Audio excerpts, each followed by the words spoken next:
Welcome to 15 Minutes of Feminism, part of our On the Issues with Michelle Goodwin at Ms. Magazine platform. As you know, we report, rebel, and we tell it just like it is. On our shows, we center your concerns about rebuilding our nation and advancing the promise of equality. And as you know, in 15 Minutes of Feminism, we count the minutes in our own feminist terms, and we jump right in. And in this episode, we are talking about voter suppression and the 2024 elections with Anthony Michael Kreis. You know him because he has been with us before. He is a professor of law and political science with Georgia State University. His research examines the relationship between social change in the law, focusing on the relationship between the American political history and the development of law over time. And he's been joining us to break down what's been happening in the Trump trials. He's been talking with us about the elections. And in this one, we're diving right in about what we can expect on both of those counts for 2024. And we are only weeks away. Sit back and take a listen. Anthony, as per usual, it is such a pleasure to be with you. Thank you so much for joining us. And of course, these are really urgent times. We've had presidential debates. After one of them, we saw a candidate, the lead candidate for the Democratic Party, step down. That's the current president, Joe Biden. And within 24 hours, he had announced that he endorses Kamala Harris, who is the vice president. And then we've seen another debate, a debate that many will have said is really a tale of two different cities, countries, in many different ways. The current vice president has called Mr. Trump unserious. At the same time, Mr. Trump in the debate has claimed that there are cats and dogs being eaten by people in Springfield, and the results have been quite harmful to the people of Springfield, where there are families that have been threatened, where there have been bomb threats and violence directed at individuals. There's so much to explore within this short period of time. So let's just get to it. You're based in Georgia, which has had some of the most consequential and widely reported instances of voter suppression, which is another backdrop beyond these debates. Just voter suppression, both this year and also in recent years. I'm wondering, what are you seeing? What's happening on the ground in Georgia? What do we know? Well, I think that we're really in, as you, I think, correctly identified, a really perilous moment in our politics, and in large part because the kind of, I guess, dynamics which lend to incidents of political violence and voter suppression and the rest.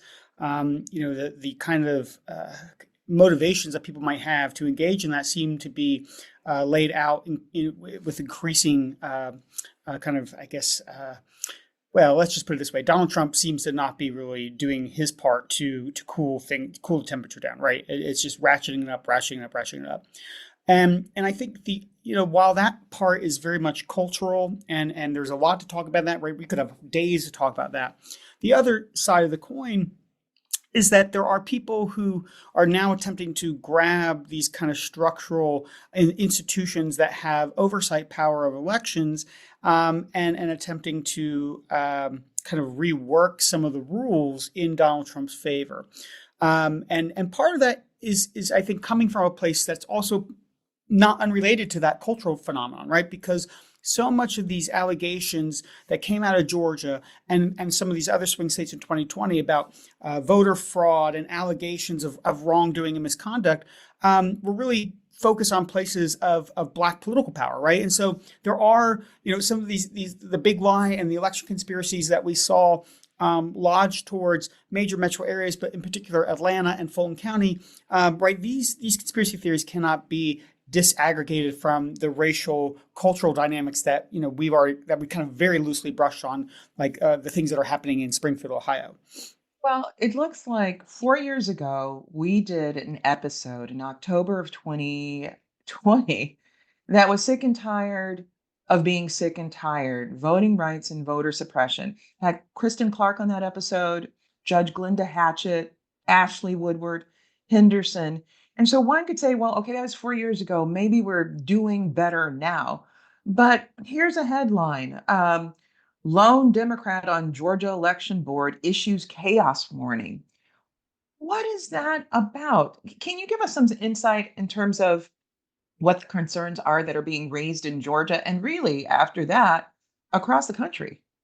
Yeah. So as a result of the kind of conspiratorial dynamics and these baseless claims, evidence-free claims of voter fraud and voter irregularities, the General Assembly in Georgia did some legislating that cracked down on the availability of drop boxes for voters to use, the ability to easily get a vote by mail ballot was, that kind of ease that people had in 2020 was made harder. So there were, in fact, measures that were taken and put into statutory law that made voting slightly harder in Georgia. But the thing that's happening now, because that was all settled really more or less in 2021, and we haven't had wide overhauls for the most part. But there are two kind of important things that have occurred, which are, one is this sustained effort by individuals who want to challenge the eligibility of voters and go to local county boards of election and say, I have this list of 1,000 people who I don't think actually live here. And oftentimes, they're getting data from these non-reputable sources and trying to make claims that are essentially evidence-free or very thin on evidence, that the people who are registered to vote are not, in fact, eligible to vote and should be stricken off the rolls. So we have that. But I think the new phenomenon is with the State Board of Election, where we had in Georgia, we had basically a board that was moderate Republicans, and there was a Democratic Party appointee, and they were pretty much kind of steadying the course and not rocking the boat. They were doing what they were supposed to do as a state elections board, which is to promulgate rules to effectuate state law and make it uniform in terms of practice and policies from county to county. And they, I think, were very much aligned kind of ideologically with Brad Raffensperger, who's our Secretary of State, who a lot of people might remember was the subject of a phone call from Donald Trump for 11,000 votes and change. Brad Raffensperger, I think a lot of people have serious criticisms of him to the extent that he supported some of these restrictive voting laws in 2021, but he's also not an election denier either, right? So he's not a perfect person from a voting rights perspective, in my view, but he's not a conspiracy theorist, right? He counts. He's not going to give away however many votes were requested of him by the former president on the recorded call that we've played on this podcast and that has been heard on other major networks, ABC, NBC, CBS, BBC, and all of. Yeah, that's exactly right. Yeah, it's he's not going, he's not going to give credence to this idea that Venezuelan dictators are changing tallies and there's Italian satellites that are doing God knows what. I mean, that is not something that he's going to tolerate, and he's not going to give refuge to these kind of just nutcase conspiracy theories. So that was kind of all right. So he's not, and we've seen that, and in fact, there is still ongoing litigation. It's not over, even though there was the investigation with regard to Fani Willis. That's still ongoing. That hasn't stopped, right? Yeah, that the criminal case is still well, right now it's tied up in the appellate process in the Georgia Court of Appeals, but that is still very much a live case, although it'll take some time to actually get to trial or anywhere near a trial. So that's still ongoing, and he was certainly a key and will be a key part of that, and also probably a federal trial too. But the way that the State Board of Election runs. Right there's a gubernatorial appointment. There's an appointment from the state Senate, the state House of Representatives, and then each major political party gets an appointment too. And once you start to have some people roll off the board, their replacements, the governor's appointment and the Democratic Party's appointment we're very much still of that kind of old board mindset, right? They're not going to lean into conspiracy theories, right? They are very much by the book and trying to make elections easy to administer and equal from county to county or jurisdiction to jurisdiction. Some of the new memberships post turnover are much more inclined to, if not outright believe some of these conspiracy theories, they're willing to kind of entertain them, right? Or at least entertain the people, or make people who believe that the vote was or the election was stolen in Sure. 2020 Well, to give them, yeah. so as that's taking place, there are people who are deeply affected by this, and Georgia's not alone, right? We are seeing in other places where the same kind of conspiratorial type of thinking is taking place. And at the end of the day, we're talking about a kind of voter suppression, a voter suppression is not a kind of, but a voter suppression that still challenges the right to vote of certain communities in this country. And that has historically been Black people, Black and Brown people. It's undeniable, right? We see this in video footage. We see it in photographs of the civil rights era. We knew this coming out of slavery and into Reconstruction. We know it in Georgia, given the amount of polling places that have shuttered, making it more difficult. We know the Georgia laws that now deny people the ability to get a piece of bread or a cup of water as they're standing in line. We know that in Georgia, but not only in Georgia, are there people who can be in and out in 5 minutes voting, while at the same time, there are people who live in communities where they may be in line 3, 4, 5, 6 hours at a time. And Georgia is not alone. There was a report from CNN that at least 11 states have enacted restrictive voting laws this year. That was published in just June of 2024. So, what you're talking about in terms of what's happening in Georgia, we also see happening in Arkansas, Florida, Idaho, Indiana, Kansas, Mississippi, New Mexico, North Dakota, South Dakota, Utah, and Wyoming. And according to this report from CNN, the laws restricting voting includes actions such as curbing access to mail-in voting, implementing stricter voter ID requirements for voter registration, or in-person voting, per their report. And according to other data, at least 4 states have enacted 5 laws directed at election interference, including making it a crime for an election official to send an unsolicited mail ballot in a place like Arkansas. And other places that have enacted such strict requirements like that are Florida, Georgia, your state, and South Dakota. So before I let you go, because 15 minutes goes really quickly, counted in feminist terms, but what's motivating the proliferation of these laws?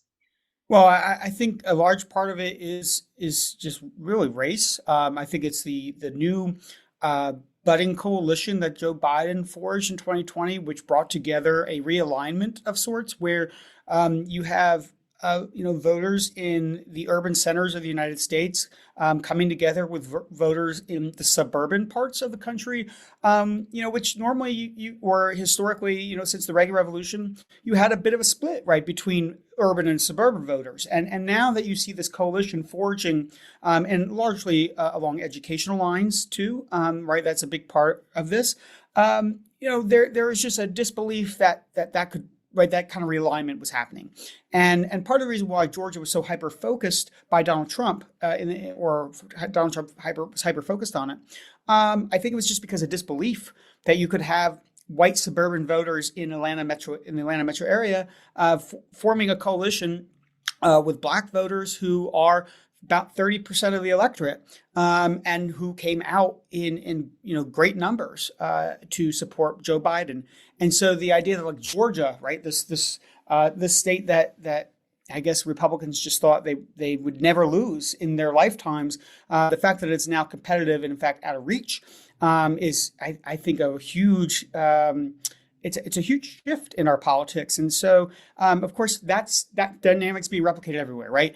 Pennsylvania, Philadelphia, and Montgomery County, or you look at Michigan and the Detroit suburbs. I mean, this is something that we're seeing. It's not sectional in a way, right? It is a national phenomenon, and I think that that realignment is causing a lot of consternation among Donald Trump and his supporters, and it's helped fuel the conspiracy theories. And it's something that I think that Donald Trump has tried to capitalize and has made worse by amplifying some of the worst actors amongst us. You're so prescient in terms of what you've just offered, and you're not alone, right? Sean Morales Doyle recently in the LA Times wrote too, just to the point that you made, that it's too simple to say that voter suppression laws spring solely from naked Republican partisanship, that they also arise from racial animus. And so, as we close out, and just before we do, we always ask about silver linings, but it's hard, Michael, in the face of this. But you have been interviewed by many different platforms, and one of the things that you've talked about recently, and you said, who can defend voting rights now?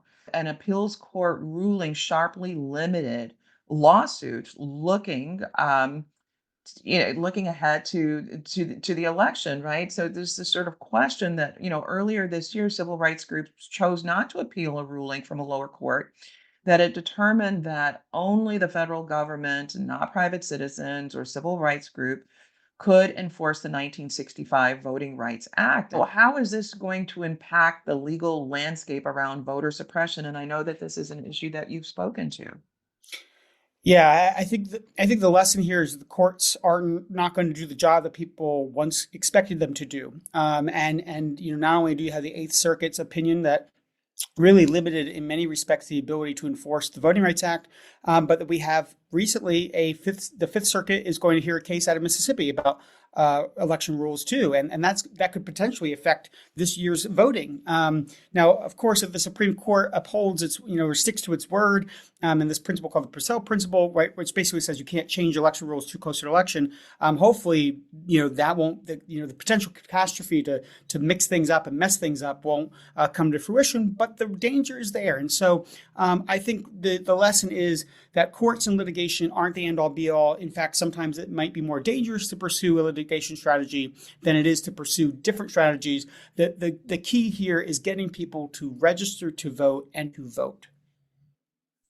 With that, then, Professor Anthony Michael Kreis, we reach that point of our show where we ask about silver linings. And, as I say, that for some people, it's hard to ferret that out in a time such as this, where we're at a time that is incredibly unusual. It's the first time in our nation's history that we have a candidate for one of the major parties who happens to be a Black woman who's also of Indian heritage.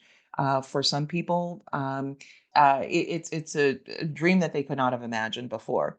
At the same time, for Donald Trump, he is a dream that people could not have imagined before for millions and millions of people. And yet at the same time, there's so many millions of Americans that feel as if there is a very deep divide in our country. How out of all of this can we find something to be hopeful about or a silver lining? It's really hard sometimes, but I do think the one thing that I find to be incredibly hopeful is, for all the kind of just deeply divisive things that have been said by particularly by Donald Trump and JD Vance, and that seems to just plague us every day, right? The bitter back and forth between everybody. The one thing I think that I find hopeful is when you look at the interests of people, particularly young voters, and I hate to bring up Taylor Swift right now, but I will, which is when she endorsed Kamala Harris and included a link to the government's voting registration website. Hundreds of thousands of people clicked that link. Now, who knows how many registrations actually came out of that, but it shows a deep interest in actually learning and potentially registering to vote. And we see a huge number of people who are now first time or registering to be first time voters in this election. And I think that, right, for me, as somebody who cares about the law of democracy, more people voting is always good. And so I just think that that intense interest in getting involved in the process, right? You have hundreds of thousands of volunteers across the country too who've signed up to work on, particularly, I think in Kamala Harris's campaign, right? There's this great enthusiasm as she announced her decision to run. I mean, hundreds of thousands of people signed up, and that's really great. Like civic engagement is something that we need more of, and the fact that there's such intense interest, and to me, like that's the greatest thing that we could ask for right now. With that, I want to thank you so much for joining us today and the myriad times that you've shared your wisdom on our show. Our listeners love hearing from you. So thank you so much for joining us. I very much look forward to the next time. Thank you. Guests and listeners, that's it for today's episode of On the Issues with Michelle Goodwin at Ms. Magazine. I want to thank each of you for tuning in for the full story and engaging with us. We hope you'll join us again for our next episode where we'll be reporting, rebelling, and telling it just like it is. For more information about what we discussed today, head to MsMagazine.com and be sure to subscribe. And if you believe, as we do, that women's voices matter, that equality for all persons cannot be delayed, and that rebuilding America and being unbought and unbossed and reclaiming our time are important, then be sure to rate, review, and subscribe to On the Issues with Michelle Goodwin at Ms. Magazine in Apple Podcasts, Spotify, iHeartRadio, Google Podcasts, Stitcher, wherever it is that you receive your podcast. We are ad-free and reader-supported. Help us reach new listeners by bringing this hard-hitting content in which you've come to expect and rely upon by subscribing. Let us know what you think about our show, and please support independent feminist media. Look for us at MsMagazine.com for new content and special episode updates. And if you want to reach us, please do so. Email us at ontheissues@MsMagazine.com. We do read our mail. This has been your host, Michelle Goodwin, reporting, rebelling, and telling it just like it is. On the Issues with Michelle Goodwin is a Ms. Magazine joint production. Michelle Goodwin and Kathy Spiller are our executive producers. Our producers for this episode are Roxy Zoll, Oliver Hogg, and also Allison Whelan. Our social media content producer is Sophia Panagrahi. The creative vision behind our work includes art and design by Brandy Phipps, editing by Natalie Holland, and music by Chris J. Lee.